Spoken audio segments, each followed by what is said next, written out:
Yusek, we're live on YouTube. We can start na po. Good morning, everyone.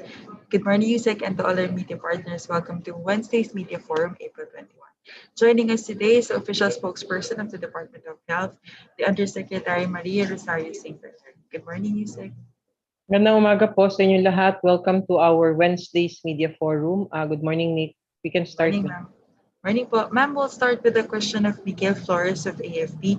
His question was, where are we with the healthcare utilization rate and how many mild and asymptomatic patients are still in the hospitals? Yes, Mikhail. No? So as of the latest healthcare utilization rate, April 18, ang National Capital Region is at moderate risk at 67%. CAR has 76% at high risk. Region 2 at 80% at high risk. Region 3 at 61% moderate risk, and Region 4A at 70% at high risk. We need to be very clear. Kailangan pong caution sa pag-interpret nitong healthcare utilization rate kasi katulad nga ng sabi namin, nadidilute po ito dahil lahat po ng levels ng ospital ay kasama po dito. The corresponding ICU utilization rate of each region remains at high critical risk. So ang NCR po, ang ICU utilization is at 84%, which is at high risk. CAR at 73% at high risk. Region 2 at 88% at critical risk. Region 3 at 87% at critical risk. And Region 4A at 83% at high risk.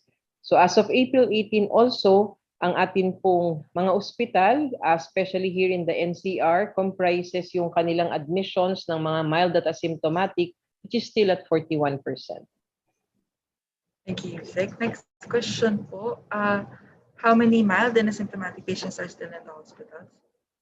I've given that for NCR. There are 1,062 asymptomatic and 1,792 mild suspects, probable, and confirmed cases. Thank you, ma'am. Next question po from Caroline Bongkin of CNN. Ano po ang important na maisama sa guidelines para sa pagbabakuna ng Janssen to avoid blood clotting incident? Bakit po ba ito nangyayari and gaano po ba ka-severe ang pagka-blood clot? Itong mga blood clotting events ay patuloy na pinag-aaralan ng mga manufacturers at ng mga eksperto, no? Related to these vaccines, no, na sinasabi. Kailangan natin ipaalam sa ating mga kababayan na ito pong blood clotting events are very, very rare side effects. And this is also according to our experts, yung European Medicines Authority, ang mga CDC, nagpalabas na po sila ng mga statements, and even WHO, na ito ay mga rare side effect, kaya we are pursuing vaccination with these vaccines. Ang kailangan pong dapat i-monitor according dun sa mga eksperto at mga artikulong lumabas, based on this vaccine, kailangan, of course, monitor anaphylaxis, which is common across the different vaccines. Pero yung venous thromboembolism, vaccine-associated enhanced disease, including vaccine-associated enhanced respiratory disease, kailangan natin tignan dito sa bakunang ito. So kailangan po nating i-train yung ating mga healthcare workers so that they can immediately recognize this kind of adverse events among our citizens who will be vaccinated, para lang po tayo ay nandun sa safe side. Thank you, Sec. From Red Mendoza po, he asked po with regard to the J&J vaccine, ano daw po yung indications and additional safety guidelines if ever there are any po with J&J, as well as ano rin po yung conditional EUA sa Bharat Biotech vaccine, ano po ang kulang sa kanila at naging conditional ng EUA? So, Red, yung sinabi ko na kanina, no, yung additional recommendations ng Food and Drug Administration para dito sa J&J.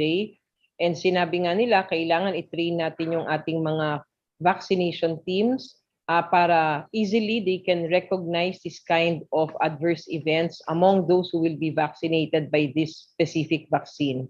As to the Bharat Biotech, kaya meron siyang conditional kasi hindi pa siya nakakapag-submit ng ibang requirements na kailangan ng FDA para makumpleto yung kanyang dossier, no? So yung good manufacturing practice, wala pa siya na certificate. Yung core risk management plan, RMP, wala pa rin siya. Meron din po siyang mga summary lot protocol na hindi pa po nila na ibibigay. Hindi po kailangang mangamba o mag-agam-agam ang ating mga kababayan dahil binigyan man ng conditional na EUA ang Bharat Biotech, hindi pa rin po nila pwedeng ipasok ang kanilang mga bakuna dito sa ating bansa hanggang hindi po kumpleto ang kanilang requirements. Thank you, ma'am. Still from Red po, ano rin po pala ang nangyari sa discussions with the Secretary of Health and the Alliance of Health Workers? Did they raise issues about how the Secretary of Health has run the response and their concerns sa hiring of health workers? Actually, most of the things that were discussed during that meeting was about the benefits of our healthcare workers. So lahat naman ito ay tinugunan ng ating Secretary of Health at naandun din po yung ating mga concerned units ng DOH para makapagbigay na mas klaro na sagot sa ating mga healthcare workers. In-emphasize din po ng ating Secretary of Health during that meeting, we recognize yung value ng ating mga healthcare workers, kaya talagang we try our very best para maibigay sa kanila ang mga benepisyong ito. Si Secretary of Health also committed that he will be scheduling a meeting with the DBM Secretary, Secretary Avisado, para mas maipaliwanag po sa ating mga alliance ng healthcare workers yung ukol dun sa mga katanungan nila when it comes to their benefits, yung kanilang mga plantilla positions, and the other questions about that. About naman doon sa pinag-usapan, accommodations, transport, meals, ito po ay nabigyang tugon ng ating Secretary of Health na atin pong titignan kung paano mas maibibigay ng mas maayos ito pong mga benepisyo na ito. Because the Alliance were asking for vouchers or other forms of or other mechanisms kung paano maibibigay sa kanila para hindi nagkakaroon ng issues. No? So pinag-aaralan po ngayon ng Department of Health ito kung sakasakaling appropriate naman at according to our guidelines, maaari naman po nating pagbigyan. So lahat po ito ay tutugunan ng Department of Health, and the Secretary of Health has committed to the Alliance of Healthcare Workers na lahat ng kanilang isinangguni ay bibigyang aksyon ng Department of Health. Thank you, ma'am. From Bomboracho, Philippines, we've received reports na may ilang naturo pa ng second dose pero hindi na raw po dumaan sa screening. Is this allowed po? Ano po ba ang protocol sa pagtanggap ng second dose? Are there any specific or distinct guidelines for inoculating the second dose? The screening guidelines for both the first and the second dose are the same. Kailangan mong i-screen kahit second dose. Kasi meron ho tayo mga specific na circumstances na hindi natin pwedeng bigyan ng bakuna ang ating mga kababayan. So whether it be first or second dose, kailangan nasi-screen sila. So sinasabi ngayon na merong mga gumagawa na hindi na nagsiscreen, hindi po yan tama. No? So gusto kong ipaalam sa ating mga kababayan na kailangan nyo pong ma-screen bago kayo bigyan ng either first or second dose of the vaccine. Kasi siniscreen po natin kung kayo ay may mga simptomas related to COVID, hindi muna namin kayo bibigyan. Siniscreen namin kung sakaling meron ho kayo mga atake ng inyong mga current comorbidities na hindi pwedeng bigyan during that time. So kailangan ho talagang maisaayos at mabigyan natin ng advice na kailangan screening will still be done. Ang hindi na po natin gagawin kapag second dose na ay yung kumukuha ng informed consent. Kasi yung informed consent po natin ng first dose is already covering both the first and the second doses of the vaccine. Thank you, ma'am. From John Garner of the Daily Tribune, has the DOH met with researchers or statisticians of Octa Research to discuss how they arrived at their computation on NCR's case fatality rate? If so, what's the explanation behind the discrepancy? Hindi po kami nakakapag-meet ng Octa Research. No, we tried reaching out dun sa aming Viber group, nakasama po sila, at nakapagbigay na rin po ng ilang katanungan ng aming mga kasamang epidemiologists and experts doon po sa ating grupo. Ngunit wala pa po tayo nakukuhang kasagutan galing sa kanila. Thank you, ma'am. From Greg Gregorio, as 20,000 doses of Sputnik V is expected to arrive this week, what is our plan considering that it requires negative 18-degree storage requirement? Greg, meron naman ho tayong handa no, na mga storage and distribution system when it comes to the other vaccines that will require this kind of storage temperature. No? So napaghandaan na natin yan mula't-mula pa, and atin pong inahanda na ngayon yung ating mga gagawin. Ano? Although itong Gamaleya vaccine, may konting technical requirements no, na kailangan talagang carefully maiayos natin because meron siyang powder form at meron siyang liquid form. Yung liquid form may handling na specified, yung powder form may handling na specified. So ito po lahat ay napaghandaan na, and simulation are being undertaken by our logistics team para hindi po tayo magkakaroon ng mga issues ukol dito. So handa po ang ating gobyerno, handa ang ating sistema para ma-receive natin ang ganito mga bakuna with this kind of temperature requirements for their storage. Thank you, Yusek. Ma'am, from the Daily Tribune, you've answered this last media forum po, but for reiteration, is the DOH looking into the possibility that the emergence of community pantries in different areas might become super spreader events? Well, lagi naman po yan na nasa risk natin na binabantayan sa lahat ng kahit hindi community pantry yan kahit nagpunta ka lang sa palengke pwede naman po yan mangyari. Kaya nga po atin pong gustong i-guide ito pong mga community pantries na sana na pagbibigyan natin ng advice na maganda po yung ginagawa natin for community pantry because a lot of our communities, yung ating mga kababayan ay nakakabenepisyo po dito. Pero sana po iayon natin sa tamang proseso na hindi po tayo magkakaroon ng kumpulan ng tao, meron po tayong pagpapatupad ng ating mga minimum health protocols para po maiwasan natin ang mga pagkalat ng sakit kung sakasakali dulot nitong mga community pantries na ito. Thank you, Yusek. Ma'am, I'll be going through the questions that are sent in the chat. From Aiko po, may mga lumalabas po na survival guide para sa mga COVID-19 patients who can't get a hospital bed. Some recommendations po include ivermectin, vitamin C, D, zinc, and PCO daily intake. They are also recommending melatonin intake and other things to do like isolation, temperature, and oxygen saturation check. Makakatulong at sang-ayon po ba dito ang DOH? Kung hindi naman po, ano po may aalok na lang alternatibong paraan para sa mga pasyente sakaling walang mahanap na ospital na may bakante o mga may COVID na nasa liblib na lugar? Okay. Yes, Aiko, So unang-una, ang kailangan gawin ng ating mga kababayan pag sila ay nakaramdam ng mga simptomas o di kaya ay nasa bahay lang sila, wala silang mapuntahan na facility, kailangan unang-una maipaalam niyo po sa local government units niyo that you are at home, you are isolating at home at may simptomas kayo so that they can provide necessary assistance. Kahit po mga nasa liblib na lugar yan, ang ating local governments were instructed to monitor their constituents who are doing home quarantine or home isolation. Pangalawa, yun pong mga may sakit at nahihirapan ng huminga, hindi po talaga alternatibo ang bahay. So you will need to go to a facility kahit nasa tent lang po tayo basta makita po tayo ng ating mga healthcare workers sa ospital. Ang pinakamabilis na pwede nating gawin kung nakakaramdam na ng mga severe symptoms katulad ng hirap ng paghinga ay tumawag po tayo sa ating local government units para mabigyan tayo ng kaukulang assistance. They can either bring you to a hospital or bring you to an isolation facility or have their doctors check on you dyan po sa inyong bahay.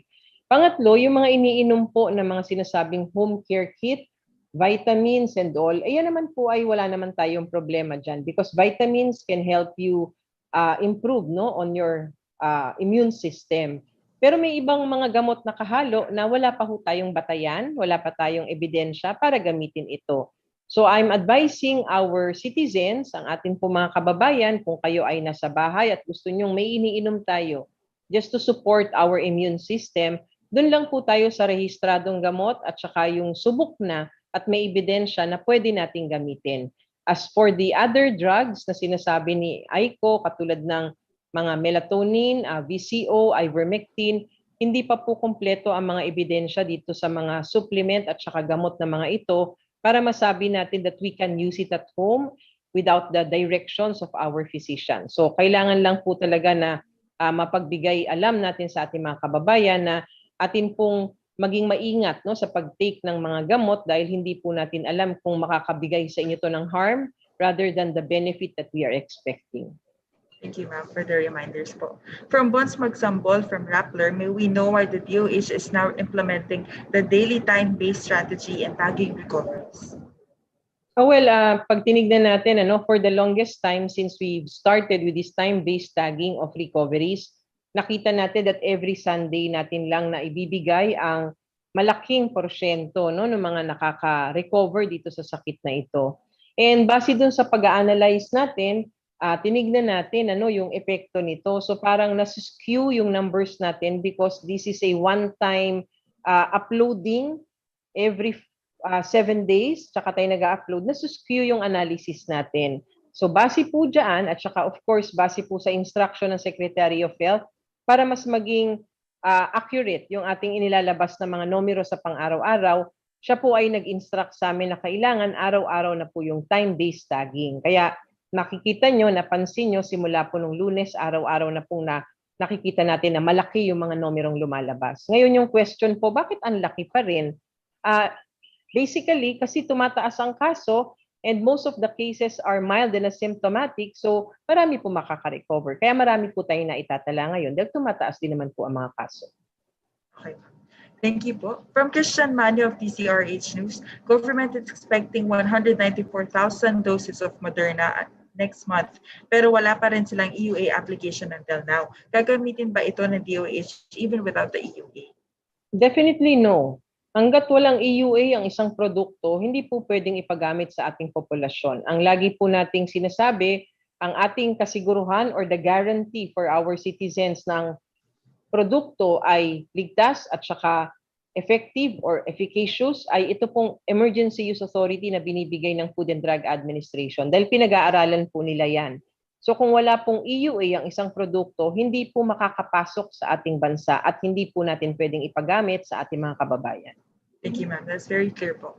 From Caroline, pwede po malaman ilan na lang ang hindi pa magagamit na bakuna per brand and nasaan mga LGUs po ito? Paano nyo po kinukumbinsi ngayon ng mga health worker na magpabakuna? Well, Caroline, we will be giving you the data in a table in our Viber group, no? Pero paano natin kinukumbinsi? I guess there are two things, no? Una, ay yung mga healthcare workers natin ngayon, pag tinignan natin, mas nagkakaroon na sila ng kumpiyansa, mas nagpapabakuna na. So for those before na nag-defer sila or nag-refuse sila, they are now again asking that they get vaccinated. So that's one. That's something that we have observed across the regions. Pangalawa, syempre, lagi namang kinakausap po ng ating mga medical center chiefs ang ating mga healthcare workers, encouraging them to get vaccinated, especially now that we are seeing the increase in the number of cases. And this is very important for our healthcare workers na mabakunahan po sila para maprotektahan sila, if not for the mild disease, but protecting them from severe forms of the disease, getting hospitalized, and even dying from this disease. I'm from Cristel Guangco from SMNI News. Gaano po katagal dapat manatili sa ospital ang nakaranas ang mga nasa severe conditions? Anong kalagayan po ng pasyente ang dapat tingnan para mabigyan sila ng remdesivir at iba pang experimental drugs for COVID-19? Yes, ang average number of days ng mga taong may severe infections who stays in the hospital base sa aming pag-aaral is 21 days dito sa ating country. So yan po yung ginagamit namin na average na estimate namin na 21 days for a severe patient to stay in the hospital. Pangalawa, iba't ibang gamit po ang mga investigational drugs. Hindi po siya pare-pareho. Like for example, for remdesivir, it is being given to patients who requires oxygen already. So doon po sa ospital, kapag ikaw ay nangangailangan na ng oxygen, ito pong remdesivir ay binibigay na as part of the management ng ating mga ospital through the compassionate use permit. Thank you, ma'am. From Rafael Bosano po, may mga COVID-19 patients po sa ilang ospital na naresetahan ng remdesivir, pero ang ospital po mismo ay wala ng stock ng gamot. Pwede raw po ba silang bumili outside at saan daw po pwedeng i-source ng patient ang remdesivir? The remdesivir doesn't have any registration yet from the Food and Drug Administration. Kaya po ang gamit ng remdesivir ngayon, compassionate use. Ibig sabihin, nag-a-apply po ang mga doktor, nag-a-apply po ang mga ospital para makagamit sila nitong remdesivir. Nakukuha lang po ito, the hospitals are the one procuring through the supplier. Kasi nga po, compassionate use, hindi pa po pwede commercial, dahil wala siyang rehistro. Kaya doon lang po natin pwedeng makuha yan through the hospitals or through the physicians who applied for the compassionate use permit. At sila po ang nakikipag-negotiate with the suppliers of this drug. Thank you, ma'am. From Leslie Aquino of Manila Bulletin, may I ask how far are we in our vaccination target? Are you satisfied po ba with the pace? Unang-una, ang target natin 70% of our population, hindi ba? Pero meron tayong small targets, like we have different sectors that we have targeted para dito sa mga vulnerable sectors, no? So for the A1 population, healthcare workers, 1.8 million ang estimate. For the senior citizens, we roughly have about 9 point something million. Para sa mga may comorbidities, estimate of 14 million. Pag tinignan natin, napakaliit pa ng porsyento, no, for A2 and A3. Pero ang gobyerno ngayon ay sa tingin namin, base sa aming pananaw, no, nakapag-umpisa tayo, marami pong nagpapabakuna, nakakapag-cover tayo ng mga vulnerable sectors natin at nagtutuloy-tuloy naman po. So sa tingin namin, maganda po ang naipapakita natin sa pagbabakuna, although talagang pag tinignan natin, based from the targeted population that we need to vaccinate, especially the entire 70% of population, malayo pa po tayo. Pero at least tayo po ay nag-uumpisa na at naumpisahan ho natin maiprotekta ang mga vulnerable sector dito sa ating bansa. Thank you, ma'am. A clarification po from Sheila in relation to the HCUR po that you've answered a while ago. Ano po ang ibig sabihin ng mataas na HCUR despite efforts to expand capacity during ECQ and MECQ? Sinasabi ba nito na mas mabilis ang pagdami ng kaso kaysa sa pag-expand ng beds?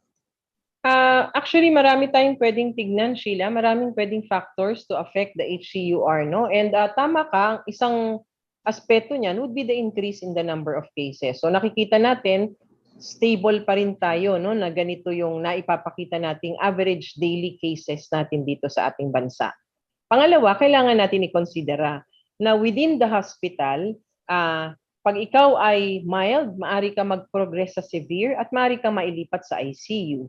O kaya ikaw ay mild, naging moderate ka, o di kaya ikaw ay wala pang test at nandun ka lang dati sa isolation, nalipat ka sa COVID ward. Marami pong kailangang pag-isipan ng mga factors na makaka-affect sa HCUR natin so that we can appropriately interpret it at maintindihan natin. Pero these are the factors that may affect this. Thank you, ma'am. From Lay Alves, may we get a comment na mas marami na nadadagdag na kaso from January to April 2021 kumpara sa buong taon na 2020. Ano pong measures na inaasahan natin para mapabagal ang pagdami ng mga kaso? Well, pag sinabi natin ganyan, Caroline, kailangan natin pag-aralan yung buwan-buwan na pasok ng kaso, average number per month, average per week, average per day. So ang pinagkukumparahan namin ngayon, yung ating nangyari noong July and August also, where cases increased as well. So we compare it with the previous increase in the number of cases at sinabi naman natin, talagang na-surpass na natin yung pagtaas ng mga kaso noong August na tumaas din ang kaso dito. So ang atin pong syempre, yung mga ginagawa natin would lead to addressing all of these issues that we have right now so that we can have that decline in the number of cases. We also will be able to decongest our hospitals. Thank you, ma'am. Still from Caroline po, today is the 10th day since the last day of ECQ. Makikita na ba sa numbers ang effect po ng ECQ? Hindi pa, Caroline, no? So hindi pa natin makita yan sa ngayon, no? So may mga artificial declines pa rin tayo, katulad kahapon, 7,000 lang po yung ating naitala na mga kaso. And nung inanalyze po namin, there were about a number of labs which were non-operational last Sunday, and also there were non-reporting laboratories. And we computed for their average output per day para lang makita namin kung it has affected the numbers, and it has affected. So artificial po yung mga pagbaba, di pa rin ho natin nakikita sa ngayon. So let's have some more days, maybe next week, baka tingnan natin, masasabi na natin na ito na talaga yung epekto ng mga ECQ at MECQ na ginagawa natin. Thank you, ma'am. From Red Mendoza, how can we be assured po na yung mga natatag po sa recoveries ay yung tunay na mild and asymptomatic? Will it be reflective of the current situation po natin? Yes, no? So atin pong sinisigurado na recovered sila. Of course, tinitignan natin po lahat ng aspeto because a person who gets sick of COVID-19 can progress to severe, can be hospitalized, and can even die. So kailangan ho namin tignan lahat ng aspetong yan, no? And doon po sa ating talaan, yung COVID kaya natin, nakikita natin yung outcomes ng mga pasyente. So we can see who died, we can also see sino yung nag-progress sa severe. So iniisa-isa po natin yan para hindi po natin sila maisama.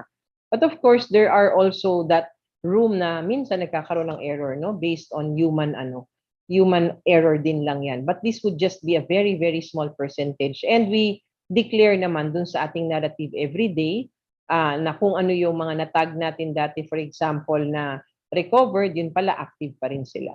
And you can find that in our reports every day. Thank you, ma'am. From Cristel Guangco of SMNI News, ano po ang mga binibigay natin ng mga gamot para sa mild to moderate COVID-19 patients?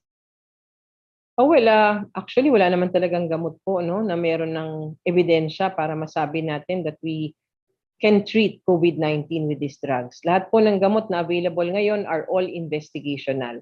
So it will depend on the doctor pagka sila ay admitted sa ospital para dito sa mga mild and moderate na mga sakit, no? Pero usually dito sa mga mild at nasa bahay lang, supportive lang naman po talaga ang naibibigay natin. When we say supportive, we try to support their immune system by giving vitamins and the other support or supplements, no? And then of course, we like for them to monitor properly their temperature, their oxygen saturation.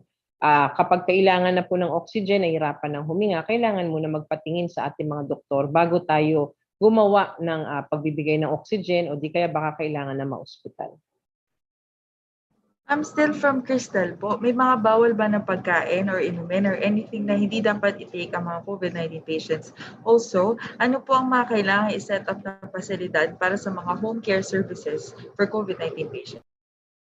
Well, unang-una, wala pong bawal na pagkain at saka inumin. Kung ano po yung kailangan para maging healthy tayo, yun ang ipakain natin. Siyempre, more fruits, more vegetables. Importante yung hydration, no? Kasi kung may sakit po tayo, talagang meron tayong risk of getting dehydrated when we are sick, especially if we have fever. So kailangan talaga po na inom tayo ng inom na maraming tubig. Fruit juices also will be ideal kung makakapagpainom tayo. Tsaka enough rest for the patient when they are at home para po mas gumaling. No activities yet. Yun pong sinasabi na home care, ano ang kailangan nating set up na facility? Wala po tayong kailangang i-set up na facility mismo. But we need to have that IT infrastructure kasi yung home care natin, gusto natin nakaakibat po yan sa telemedicine para guided po ang ating mga kababayan kapag sila ay gagawa ng kanilang home care. So we now have existing 6 platforms of telemedicine providers. Libre po ito lahat. Maaari niyo po silang tawagan kapag kayo ay nasa bahay at gusto niyong mag-guide kung paano niyo i-handle ang COVID-19 sa bahay. We want to expand this. We want to link this also to our local government's triage systems and to the One Hospital Command Referral System para po isang buong sistema ang makikita natin. So when it comes to facilities, I guess this infrastructure should be established at yan po ang pinagtatrabahuhan natin para ma-institutionalize natin. Another thing that we need for these home care services, kailangan din po na atin pong ma-connect ito dito po sa ating mga primary care physicians, no? Because these home care services, pwede rin silang bisitahin ng ating mga primary care physicians na nakalink dito sa referral system natin. And most important, kailangan may financing mechanism tayo, kaya nakikipag-usap tayo ngayon sa PhilHealth. I'm from Caroline po. Ilan po ang non-operational lab? Ilan po ang non-reporting labs? We had 19 non-operational laboratories last Sunday and 4 non-reporting laboratories last Sunday. So that totals about 23 na hindi natin nakuwanan ng laboratory reports, no, na ibibigay sa atin. So again, lumabas nung Tuesday kahapon yung datos, 7,000 plus. And we think that this is still artificial because there are a lot of labs which were non-operational. I'm from Patricia Denise Chu. Kailan po isasama ang rapid test sa case bulletin? And also, what measures are we undertaking to further expand testing? Na-capture po ba yung true state of infections? May nagsasabi po kasi na kulang pa rin ang test na nakoconduct as of the moment. Unang-una, yung rapid antigen test, ginagamit na po ngayon ng ating mga local governments at ang ating mga ospital, katulad ng sabi natin na ibigay sa kanila last week, no? So nakikipag-usap na po tayo ngayon sa epidemiology and surveillance units natin para makalap natin yung mga reports. Sa una po, magsasubmit muna tayo ng mga manual forms dahil nakikipag-usap pa po tayo sa CDRS kung paano tayo magkakaroon ng module para sa rapid antigen test, para ma-distinguish namin if it's RT-PCR or rapid antigen test. So in the coming days, we will provide you with updates kung kailan po natin talaga ma-up at makukuha itong mga results ng rapid antigen test. The second would be measures to further expand testing. We are expanding testing, especially in our local governments kung saan gumagawa na po sila ng house-to-house, gumagawa po sila ng testing of close contacts, testing of asymptomatic and symptomatic close contacts, and those with symptoms, of course. So, nagra-ramp up po tayo, nag-increase na ng husto ang ating testing, although experts would say na kailangan pa nating dagdagan, and this is what we are trying to do right now. But we are providing extra kits, especially in this NCR Plus bubble, para po mas mapabilis ang testing, dumami, ma-expand po natin ang coverage at ma-detect natin kung sino dapat ang ma-detect natin. Thank you, ma'am. A follow-up po from Sheila in relation to the question a while ago. If this is within your purview po, ano na po ang update sa remdesivir doses na na-hold nang mag-ban ng exportation ng India? Ilan doses and para sa COVID referral hospitals po ba yun? I'm not going to tell you the number of doses. No, that is not worth for us to report. But what I can tell you would be we had this coordination with the Department of Foreign Affairs. Nagpatulong kami at para makapagsulat sa Indian Embassy para maiparating yung ating request from them na kung maaari ay mapapasok itong maipalabas sa kanila yung remdesivir na orders ng ating mga COVID hospitals. Thank you, ma'am. From Greg Gregorio, of the research is seeing a 2-week negative growth rate daw po on our cases in NCR, and the R0 is at 1.01. May we confirm this with the DOH data po? Also, does this indicate a good sign of possibly scaling down to GCQ over NCR plus come May 1? Yun naman, no? Nakikita naman natin na pag sinuma mo lahat, no, for the past 2 weeks, makikita mo na medyo bumababa ang average natin. But kailangan po na we have to be careful in interpretation. Kasi sabi ko nga, may mga artificial declines tayo during Mondays and Tuesdays ng ating mga cases. So hindi pa ho natin masabi ngayon, conclusive yan, para makapagsabing bumababa na ang mga kaso. Transmission rate ang transmission rate po pag kino-compute yan 2 weeks ago, no? So it is not really reflective of what's happening right now. Kailangan pa ho nating pag-aralan pang maigi at kailangan pa rin natin makita talaga yung totoo na mga datos, no, without these artificial declines para masabi natin kung bumababa na po talaga ang mga kaso. Thank you, ma'am. From Christian Manyo, what are the reasons bakit po may labs na hindi nag-ooperate and what are we doing to adjust this po? Well, we have explained this before. Ang laboratories kasi po natin, they need time to disinfect, they need time to clean up, they need time to recalibrate their equipments, and usually it's Sunday na talagang tumitigil po sila at ginagawa po nila lahat ng ito. This is for preventive maintenance also so that we can maintain the accuracy of our results. So ito pong mga ganito, acceptable po iyan. Although nakikipag-usap po tayo sa kanila, kung maaring i-shorten natin, wag namang kumpletong 24 hours, baka pwedeng 12 hours lang at makapag-resume tayo ng operations para hindi po masyadong naapektuhan yung ating mga datos na nire-report every day. Thank you, ma'am. From Caroline, mataas pa rin po ang positivity rate. Tama po ba na it means kulang pa rin ang testing? And ano po ang dahilan bakit kulang pa ang testing? Well, Caroline, dalawang bagay yan. Pag mataas ang positivity rate mo. Pag tinignan mo on that side where it is technical based on the testing capacity, kulang. Kaya mataas, no? Pangalawa, pag tinignan mo dun sa side ng response, makikita mo, kaya mataas, marami talaga nagpo-positibo. Maraming kaso sa komunidad. Yun ang ibig sabihin yan. Bakit kulang pa rin? We are trying to ramp up testing, but we are still doing kasi yung risk-based testing, no? We cannot test everybody actually, no, na yung talagang sinasabi na mass testing. That would be very irrational and inefficient for government.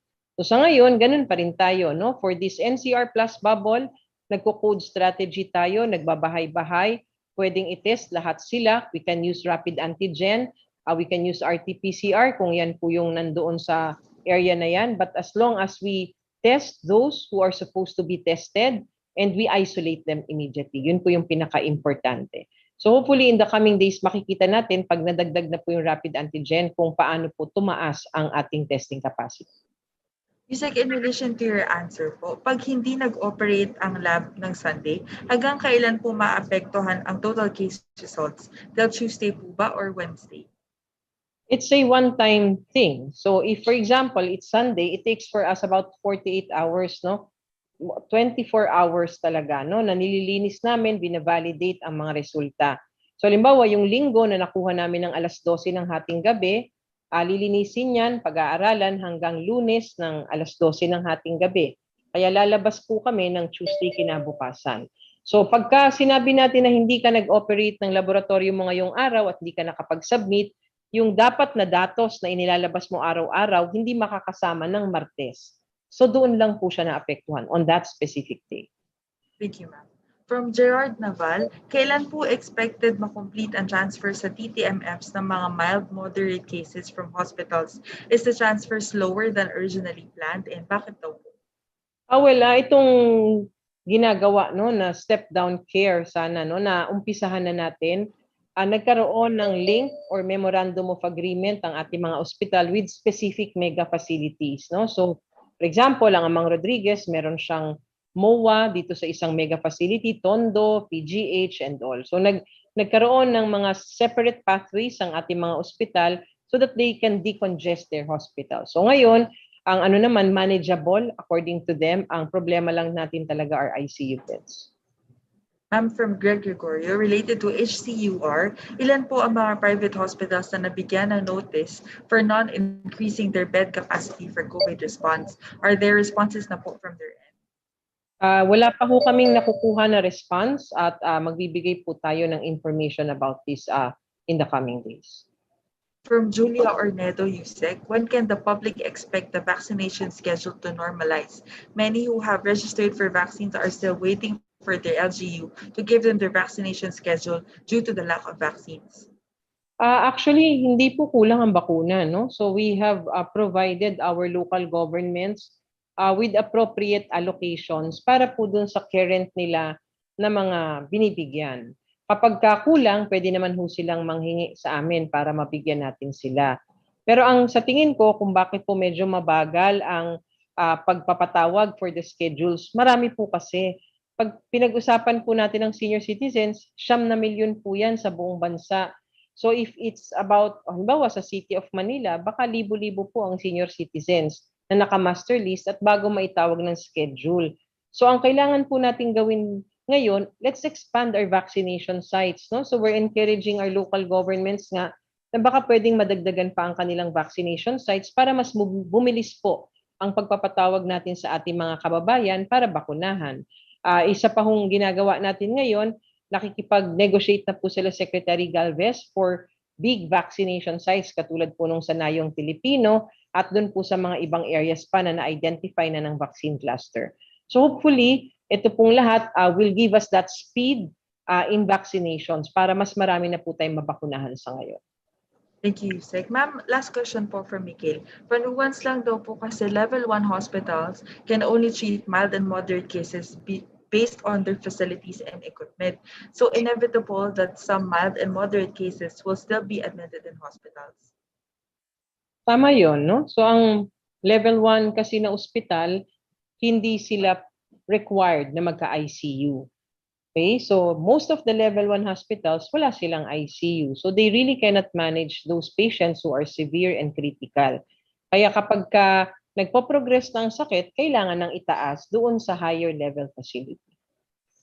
Ma'am, from Rafael Bosano, once the vaccines come in the coming months, may sapat na po bang vaccinators? Gaano po karami ang kailangan? And is there a need to hire more? Who hires po ba, DOH or LGUs? It's LGUs, no, for the vaccination or the vaccinator. Sila po yung naatasan at sa kanila po iyon na makapag-hire sila ng more vaccinators. Katulad nga ng lagi naming nire-recommenda, baka dapat let's utilize the non-healthcare workers.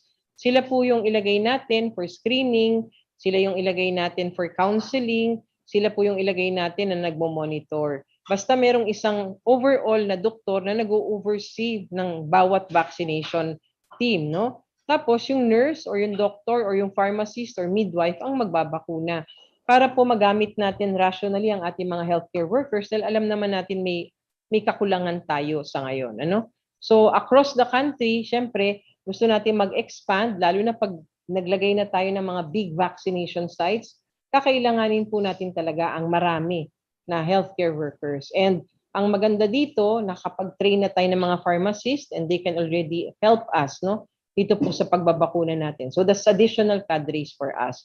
As to the numbers required, we will be posting in our Viber group, Rafi.